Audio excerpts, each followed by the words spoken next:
All right, making cat food. Yep, it's a California fish, so 420 rule. Couple them in.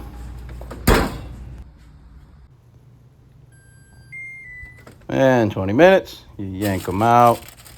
See those eyes are white, means the meat's all right. Let them cool. Then you pick them clean. Throw all the skin in there too. Pile it on up. Boom. Then you huck it all in the blender. Crack a huevo in there. Toss on the lid and get to blending. Shake it up. Blend. Repeat. And you got some cat food. Toss that in a bowl and give it to your cat. Cat approved. Works every time.